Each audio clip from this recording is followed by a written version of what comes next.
Здравствуйте, дорогие друзья! Здравствуйте, подписчики, гости моего канала! Сегодня я представляю 6-й выпуск полезных советов по вязанию.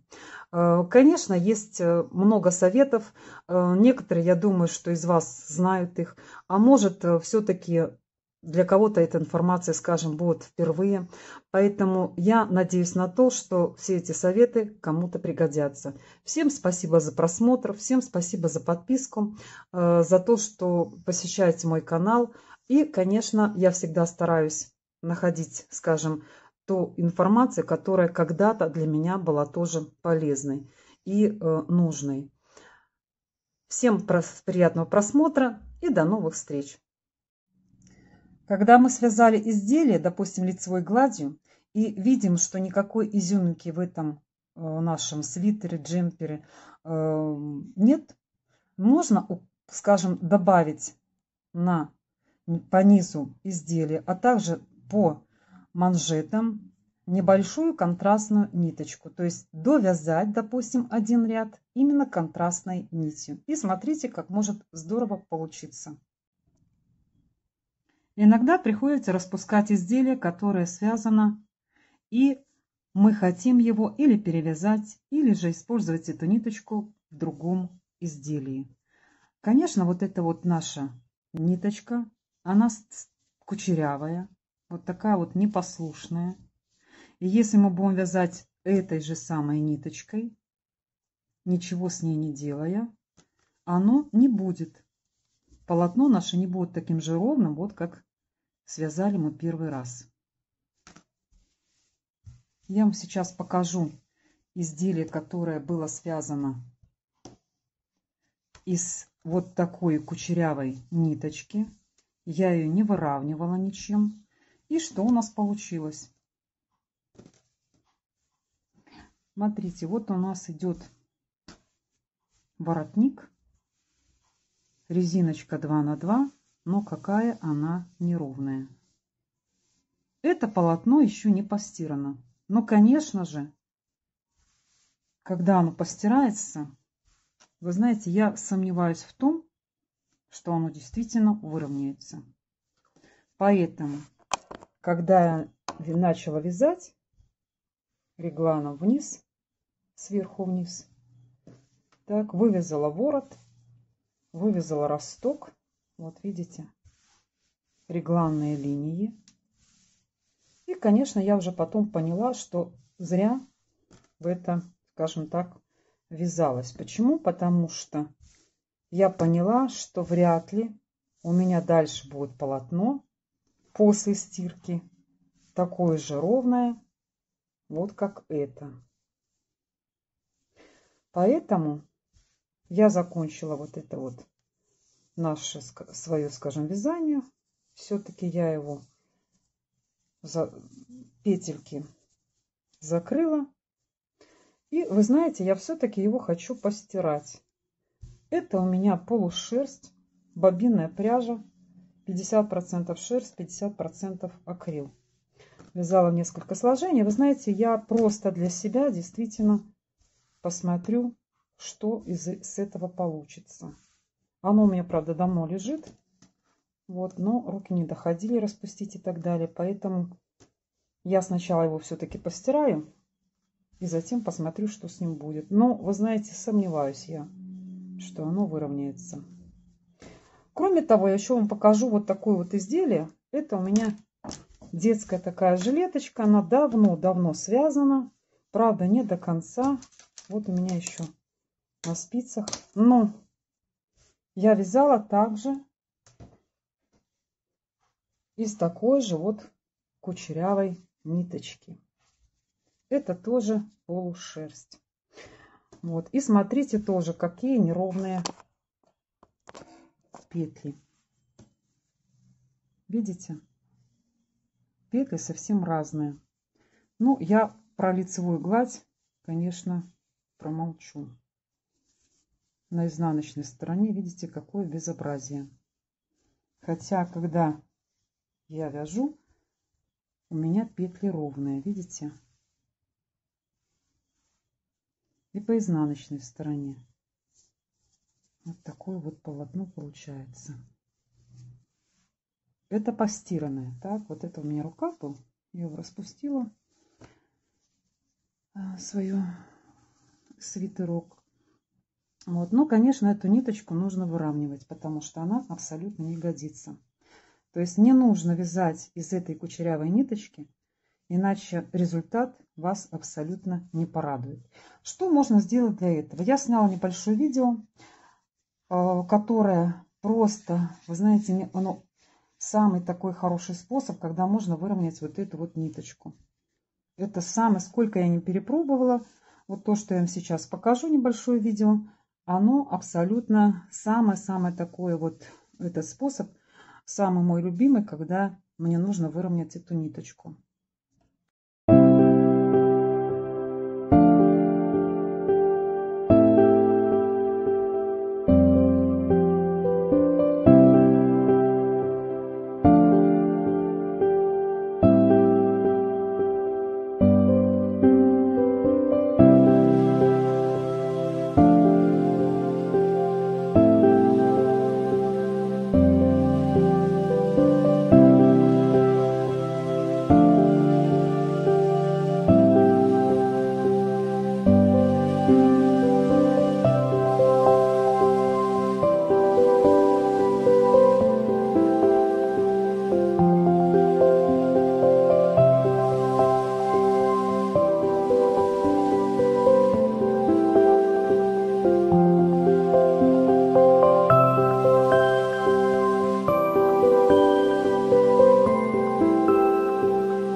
Как стирать вязаные изделия? В первую очередь давайте поговорим о хлопке. Вещи, которые связаны из хлопка, а также льна, можно стирать и вручную, и в машине-автомате. Но сушить, конечно, нужно только в расправленном виде. Что касается вот этих вещей, которые перед вами, это все стопроцентный хлопок. Есть просто хлопок, есть мерсеризованный хлопок.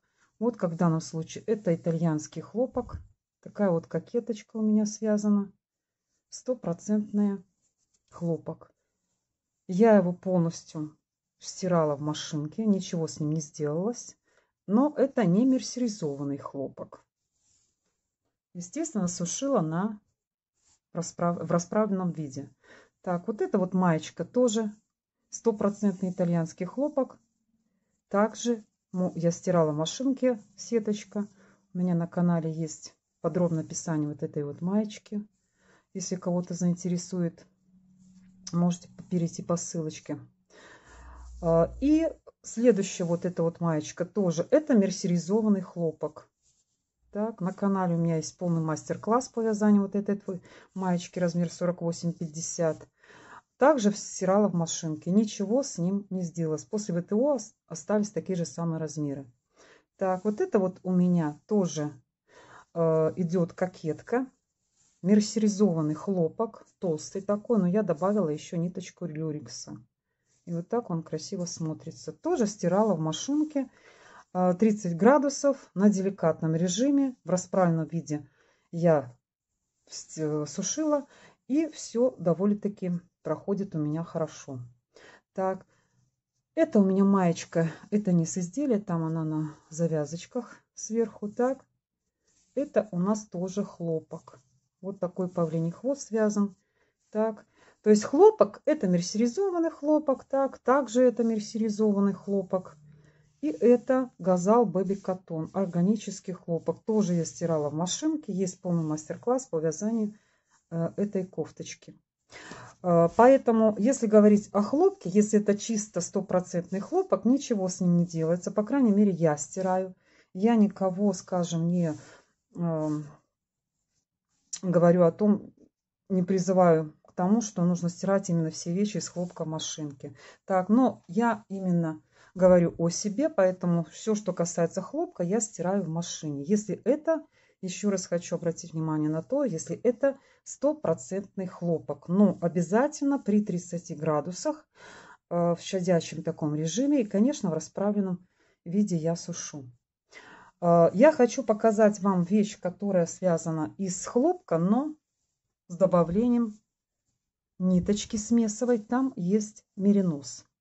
Так, и вот что касается вот этой вот маечки. Она довольно-таки плотноватая. Здесь у меня вот спандекс, видите? Для того, чтобы манжеты они у меня были широкие, я сделала, прошила спандексом 2 дорожки. Вот таким образом через одну петельку. И он стягивает. Так, то есть это на этой стороне, на лицевой, видите, как красиво стягивается. Вот, но я хочу сказать про эту маечку. Особенность ее в том, что она неплохо смотрится, она мне нравится, и узор нравится, и горловинка. Но вот видите, вот эта вот ниточка, которая беленькая, она просто добавлена так, к стопроцентному хлопку желтому. И вот это вот, оно все время, ну, скажем, вылазит. То есть это у нас катышки. Вот, их постоянно нужно убирать. Вот. И я первый раз постирала также в машинке. И смотрите, вот это вот, что оно начало вылазить. То есть такие вещи, конечно, стирать в машинке нельзя. Если это был стопроцентный хлопок, естественно, бы ничего с ним не сделалось. Но поскольку добавлена вот эта вот беленькая ниточка, там есть меринос. Она даже смесовая, то есть это не чистый меринос. Вот. Но как он дает вот о себе знать, когда мы начинаем носить эту маечку. Видите, она прямо вся, она тоненькая, но она очень, скажем, в этом плане здесь она лишняя. Если бы я знала, что она так себя поведет, конечно, я бы ее не добавляла. Вот, поэтому стирать такую вещь, конечно, больше я в машинке не буду. Потому что вылазят вот эти вот, видите, катышки, и они очень-очень некрасиво смотрятся. Ну, для этого есть машинка. В одном из выпусков по советам я показывала, какой машинкой от катышек я пользуюсь. И вот именно действительно нужная вещь, когда нужно избавиться от катышек. Тогда я беру машинку и убираю все эти катышки. Что касается изделий, которые связаны из мохера. Если в составе есть мохер, то, конечно, нужно обратить внимание на то, что стирка должна быть тоже очень бережная. Естественно, стираем только руками с помощью специального средства. Кстати, можно в последнюю воду, когда мы ополаскиваем, добавить кондиционер. Так, можно просто бальзам для волос. Так, я тоже добавляю бальзам для волос в последнюю воду. Так, прополаскиваю наши изделия. Это даже любое, это не только касается мохера, но любое даже. Оно становится намного мягче. И вы знаете, очень действительно большая разница становится, если добавить кондиционер для волос, то есть бальзам для волос. Так, это вот у меня из мохера связаны эти кофточки, тоже они постираны именно только руками. И с помощью средства, специальное средство я покупаю на рынке. Оно, конечно, стоит дороже, чем обычный порошок. Именно жидкое средство. И действительно, вот оно очень, скажем, его немного совсем добавляешь, вот, но очень дает такой хороший эффект. Ну и плюс, как я сказала, именно бальзам для волос можно применить для того, чтобы у нас изделие было такое мягкое. Шерстяные вещи необходимо стирать в сравнительно низкой температуре, примерно 30-35 градусов. Сначала нужно добавить в воду моющее средство, затем опустить в нее шерсть или готовое изделие. Причем, если это у нас изделие из шерсти, конечно, нужно в этом случае немножко подождать. То есть, если альпаку или мохер мы будем стирать, скажем, выжимать сразу, то для шерсти нужно немножко, чтобы они полежали, эти вещи, в воде. И, конечно, стирать нужно легкими такими сминающими движениями. Так, то есть вот таким вот образом. Ни в коем случае не нужно их тереть так друг об дружку. И, конечно, сильно выкручивать, выжимать, потому что это будет полная деформация нашего изделия. Если пряжа линяет, вы видите, что меняет цвет, в воду можно добавить немного соли. Затем после этой стирки прополоскать в чистой воде. Температура, причем, должна быть такая же, как и для стирки, то есть примерно 30-35 градусов. Немножко отжать, разложить для просушки на чистом полотенце или простыне. Ну и, конечно, чтобы избыток воды удалить, Нужно закатать, скажем так, это вязаное изделие в форме вот такого рулона в махровое полотенце. И сильно, скажем так, вот руками взять и отжать. То есть ни в коем случае не нужно выкручивать и в разные стороны, потому что это деформирует нашу вещь. Так, что касается вот этих вот изделий, это две маечки. Это у меня хлопок и меринос. Так, что касается вот этой пряжи, хлопок меринос, она очень такая мягкая, нежная и дает такой вот блеск. Очень, вот это вот цвет прям такой изумрудный. Очень красивый. И причем это очень-очень мягкое изделие. Так, и это у меня маечка то же самое. Здесь тоже хлопок и меринос. Но он немножко не такой, скажем, с блеском. Вот как этот изумруд. Так, что касается шапок, то же самое. Это полушерсть, но также я стираю в прохладной воде, то есть 30-35 градусов. Если это у нас чистый меринос, причем с добавлением мохера, естественно, должна быть очень-очень бережная стирка. Ни в коем случае не нужно выжимать сильно и закручивать, потому что вытянутся наши петельки в разные стороны. Так, и можем полностью, скажем, вот это потерять наши изделия. Хочу показать свитер, который связан из стопроцентного мериноса и который, ну, скажем так, я испортила. Так, я его когда связала, вы знаете, даже не сфотографировала. Очень, конечно, жалею. Но я его постирала в машинке при 30 градусах на деликатной стирке, надеясь на то, что действительно он останется таким, каким и был связан. Так, но не тут-то было, поэтому что я хочу сказать. Стопроцентный меринос, конечно, я сейчас уже не стираю в машинке. Я стираю только руками и, конечно, сушу на горизонтальной поверхности, при этом выжимаю только в полотенце. Так, что касается этого пуловера, вот смотрите, он сейчас совсем небольших размеров стал. Если раньше я его связала на размер 48-50. То есть вот смотрите сейчас, что у нас получается 39 по ширине. Так, то есть был 50, 48-50 размер, сейчас видите 38, даже 40. Я думаю, что даже 40 размера не будет. Так, и что касается вот этого мериноса, конечно, я еще раз обращаю ваше внимание на то, что ни в коем случае сейчас я этого не делаю, только стираю руками. Вот он сел, скажем так, очень сильно скатался. Вот видите, очень жесткий стал и еле-еле вот налазит на руку. То есть я его сейчас, конечно, не одену. Так, и я знаю, что некоторые добавляют какие-то средства для того, чтобы вернуть первоначальную форму. Но я что-то пробовала. Я уже не помню, что я тоже пробовала. В интернете читала, но первоначальную форму я не вернула. И, конечно, все мои попытки, скажем, увенчались безуспешно. Поэтому никому сейчас не рекомендую стирать, особенно стопроцентный меринос в машинке. Кроме того, я хочу сказать, что шерстяные изделия нельзя сушить ни на солнце, ни на батарее. После стирки это вязаное изделие не следует вешать на плечики, потому что оно потеряет форму и вытянется, ни в коем случае. Так, после стирки и просушки вязаные вещи можно отпарить.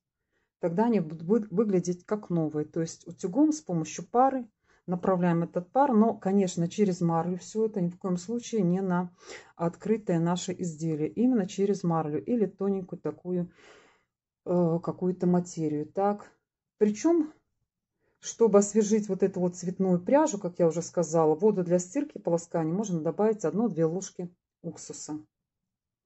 Что касается утюжки. Шерстяные изделия утюжить нельзя, конечно. Так? Их можно только отпарить, как я уже сказала. Чаще всего используют утюг с увлажнителем, конечно. Так? Утюжить изделие досуха нельзя. Синтетическая пряжа не утюжится и не отпаривается. Что касается изделий, в составе которых есть альпака. Вы знаете, в первую очередь я хочу сказать то, что они стираются очень быстро. Достаточно добавить специального средства к прохладной воде. отжать несколько раз, а затем сложить вот таким вот рулоном махровое полотенце, выжать. И, вы знаете, высыхает очень-очень быстро. То есть можно быстренько постирать, так, и через пару часов оно, в принципе, будет уже готовое к тому, что можно носить. Так, и альпака хороша тем, что она, как я уже сказала, невесомая, очень хорошо носится, мягкая, такая вообще, вот вы знаете, очень, если это бэби-альпака, это будет вообще очень мягкая. Так, и вот на этот свитер у меня ушло 230 грамм. Альпака бывает разная, но чаще всего смесовая пряжа это. Так, бывает тонкая, бывает толстая. Вот когда нам случае это более толстая ниточка, в которой есть и альпака, и меринос, и немножко па. Так, но в целом она очень легкая. И расход у нее совсем небольшой. Вот как в данном случае 230 грамм у меня ушло с этой смесовой пряжи на вот этот вот теплый тонкий свитерок. Связался он очень быстро регланом вниз. И вы знаете, связала я его буквально за 2-3 дня. И носится он тоже очень хорошо, потому что это вещь практичная, мягкая. И в то же время она тонкая и теплая. Вот альпака это, конечно, теплая очень ниточка. В вязаных изделиях есть такое понятие, как росток. Ростком называется разница между передом и спинкой. Если посмотреть вот на наш этот свитер, мы видим, что линия горловины по переду ниже, чем линия по спинке. Вот видите? Если так вот повернуть, то линия горловины по переду, она ниже, чем по спинке. По спинке она будет выше. Вот она. Так, а затем опускаемся вниз. Так, вот эта вот разница между линией горловины по спинке и линией горловины по переду называется ростком. Какой росток должен быть? Как его рассчитать? В принципе, можно помнить о том, что детям до 3 лет росток почти не обязателен. Или если мы вяжем, то можно до 1-1,5 сантиметров этот росток сделать. До 40 размера включительно росток будет составлять 3 сантиметра. Если это размеры 42-48, это уже росток будет 5 сантиметров. Ну а если от 50 размера, то здесь уже будет 7 сантиметров. Кроме того, нужно помнить, чем больше сутулость, тем росток будет больше.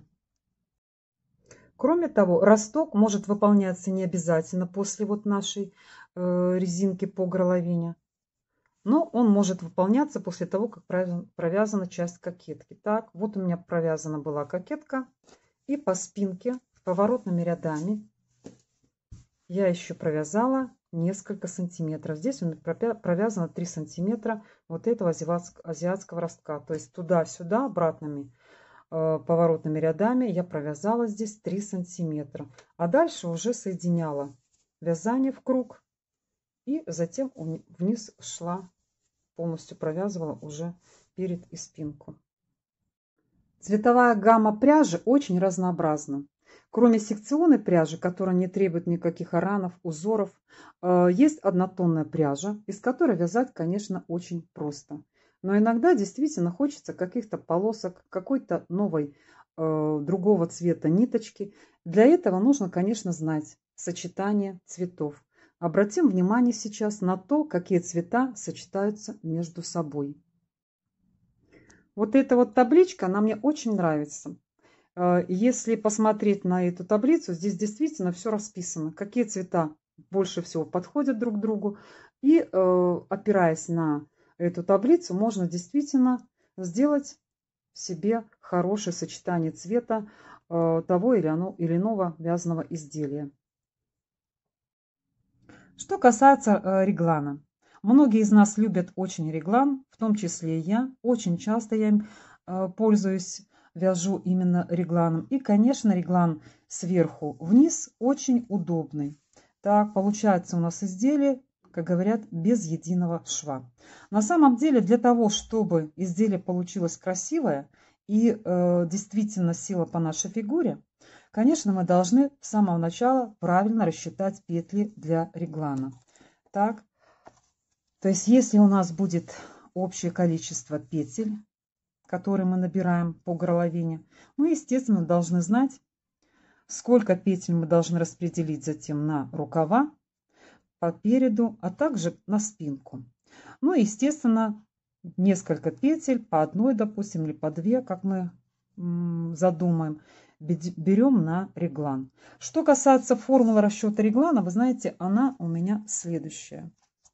Вот эта вот формула, которой я пользуюсь, и она мне очень подходит, и она мне очень нравится. Я считаю, ну, наверное, очень практичной в том плане, что, ну, наверное, никогда она нас не подведет. Так, вот смотрите. Общее количество петель, вот, которые мы набираем по горловине, делим на 30, затем умножаем на 11. И это у нас будет спинка и перед. То есть вот такое вот количество петель мы должны отвести на спинку и на перед. Следующая формула уже для рукава. Вот у нас рукав. Так, какое же количество петель с самого начала после вот вывязывания, допустим, резиночки мы должны оставить на рукава. Смотрите, формула следующая. Количество петель, опять же общее количество петель, которое по горловине нашей мы набрали, делим уже на 15 и умножаем на 2. Вот такое количество петель у нас должно получиться на рукав. Допустим, у нас было общее количество петель, которые мы набрали, 120. Так, вот по горловине мы набрали 120 петель.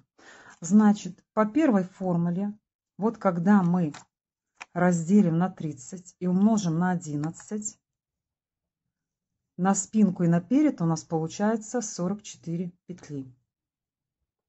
Следующая формула уже рукав. Вот количество петель 120, опять же, делим на 15 и умножаем на 2. Значит, всего получается 16 петель. Это рукав.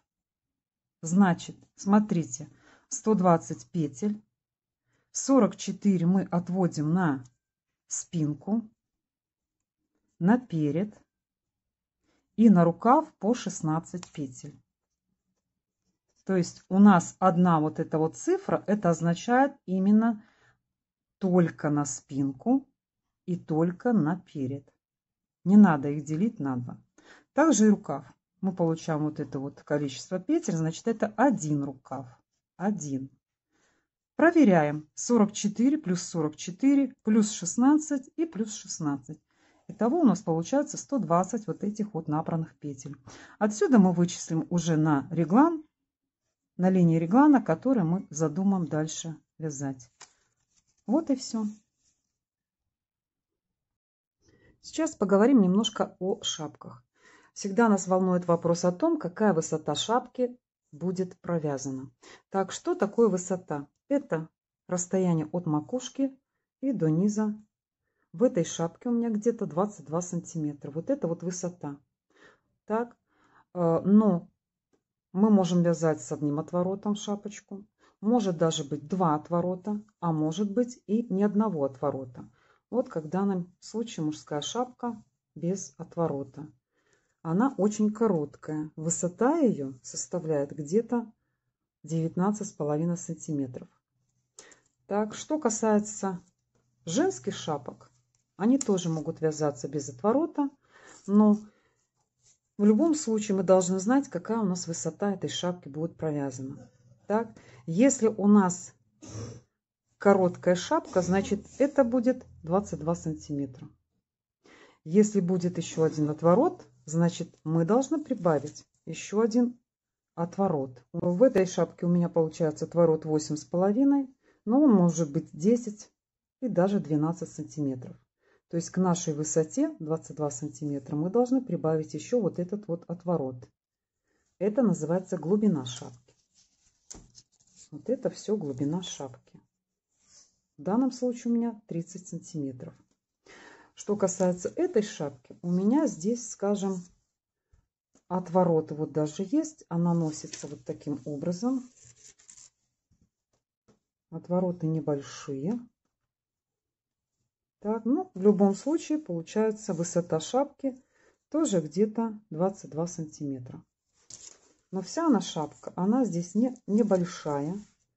Так, если мы будем брать полные вот, как в данном случае 9-10 сантиметров отвороты, значит, к этой высоте 22 сантиметра мы должны еще 2 раза взять на отвороты. То есть на один отворот 10-12 сантиметров и на второй отворот 10-12 сантиметров. Поэтому, если шапка имеет 2 отворота, естественно, увеличивается глубина шапки. И она может доходить даже до 46 сантиметров.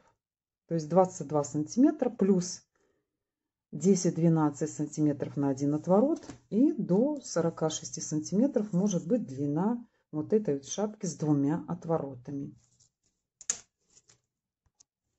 Таким образом, еще раз повторюсь, если у нас коротенькая шапка, то есть без отворота, она у нас идет до 22 сантиметров. Ну, это я не буду брать, это у нас мужская, так, до 22 сантиметров. Вот как в данном случае эта шапка.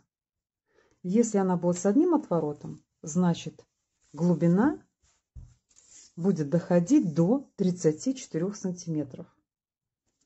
Если шапка будет с 2 отворотами, то вся длина будет доходить до 46 сантиметров. Что касается расхода пряжи, то здесь можно снимать, конечно, отдельное видео по этому вопросу. Единственное, что я могу сейчас, скажем, дать совет такой: если у вас пряжи маловато, вяжите лучше ажуры. То есть провязывайте с накидами какой-нибудь узор. И за счет этого количество пряжи пойдет меньше на изделие, чем если бы вязали, допустим, лицевой гладью или платочной. Платочная вязка намного больше берет пряжи, чем вот это вот, допустим, ажурная. Если в шапках есть отворот, то провязать его можно следующим образом. Смотрите, после того, как провязали нашу часть до перегиба вот этого, до отворота, и вот посмотрите, видите, даже такая вот получается линия. Для того, чтобы получилась вот эта вот линия, вот как здесь то же самое, она видна. Для этого можно провязать 3 ряда следующим способом. Изнаночная петля провязывается, а лицевая снимается. Нить за работой. Изнаночную провязываем, а лицевую снимаем. Нить за работой. Таким образом 3 ряда нужно провязать. При этом не нужно стягивать сильно наше полотно. После этого вяжем опять резиночку 1 на 1, так же как мы вязали вот в данном случае шапка. Если резиночка 2 на 2, точно так же. Там, где изнаночные, мы провязываем, а лицевые снимаем нить за работой. Для того, чтобы связать удобные варежки, нужно знать индивидуальные размеры руки. Для этого нужно взять сантиметровую ленту, так, и измерить несколько параметров. Но при этом ленту не надо натягивать и расслаблять. То есть должно быть, вот как она лежит по руке, так мы и измеряем. Первое, что мы должны измерить, это у нас окружность кисти, то есть обхват руки. Она идет по косточке. Обхват руки идет по косточкам, вот этим выпуклым нашим косточкам. У меня это 20 где-то сантиметров. Следующий параметр. Длина кисти начинается от запястья и до основания пальца. Дальше. Длина кисти от запястья до основания большого пальца. То есть там, где будет начинаться вывязываться большой палец. И третья мерка. Длина большого пальца от основания до середины ногтя. Почему до середины ногтя? Потому что, когда вяжем большой палец, убавки начинаем тогда, когда уже провяжем вот этот палец до середины ногтя. Тогда делаются убавочки в каждом ряду. Остается несколько петель, мы стягиваем и заправляем внутрь.